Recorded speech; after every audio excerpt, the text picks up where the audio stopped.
Hey y'all, welcome back. Today we're doing another Pinterest recipe. We're keeping the Thanksgiving and holiday themed videos going, and this one is a Pinterest recipe that we're going to be making. This is sausage and stuffing balls, and you can make this as an appetizer for your Thanksgiving or holiday meal. So let's go ahead and jump into it. So for this recipe, you're going to need some prepared stuffing. So I went ahead and made the stovetop stuffing just so that the stuffing is already made and we can throw it into the bowl with everything else. It's also calling for some breakfast sausage as well as bacon. I'm gonna go ahead and skip the bacon just because I think that's kind of overkill. I'm just gonna go ahead with the sausage instead. So this is the sausage I'm using. This is from Aldi, their normal pork sausage roll. So I'm gonna put this entire pound of sausage in here.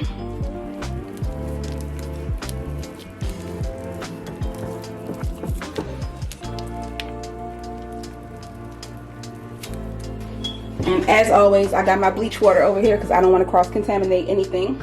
Now, according to the recipe, we need this entire pot of stuffing.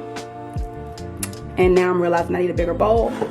This one ain't pretty, but it is what it is. So I'm gonna throw this stuffing in here. That's the entire box. And now the sausage.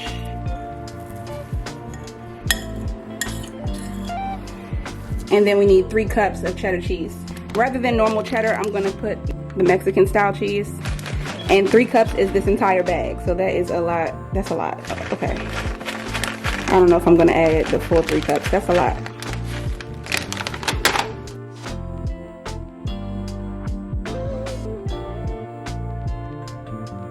I'm just gonna see what this looks like because that is a lot of cheese. I don't even know if I can get it all like mixed in here.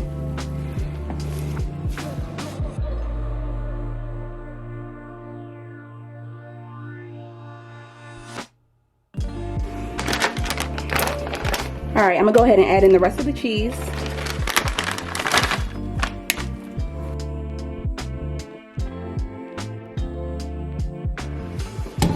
And that's literally it for ingredients. I'm assuming that because the sausage and the stuffing are both so flavorful, you don't need to add much else as far as seasonings go. I'm sure you could do like some pepper or whatever else, garlic, whatever you like.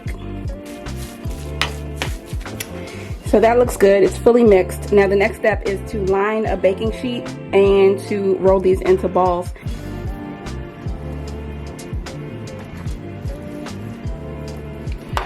So just rolling these it's not really enough, so I'm having to kind of squish them together like that. So just so you know, you might need to do more than just this. Maybe squish them first and then roll.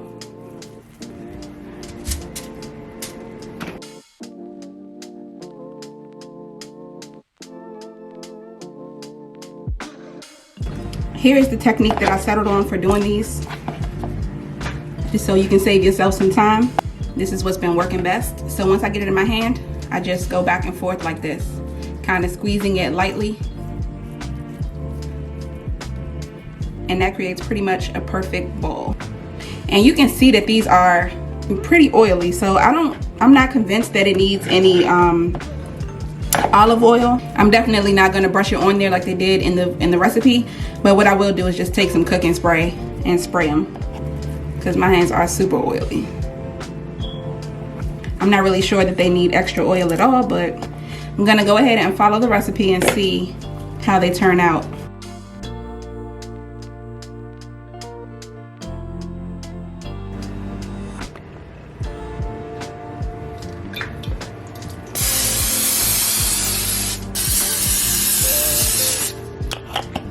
Okay, so we are completely done.